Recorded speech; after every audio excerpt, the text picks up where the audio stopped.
అనగనగా అనగనగా యోసేపు మంచి కథ చెబుతా బాలను కాసేపు. అనగనగా అనగనగా యోసేపు మంచి కథ చెబుతా బాలను కాసేపు. చిన్నోడు చక్కనోడు ప్రేమున్నోడు మంచి మనసున్నోడు. చిన్నోడు చక్కనోడు దేవుడంటే చాలా భయమున్నాడు.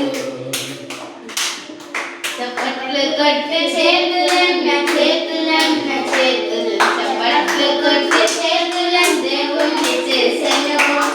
చిటికె వేయు వేలను వేలను వేలను చిటికె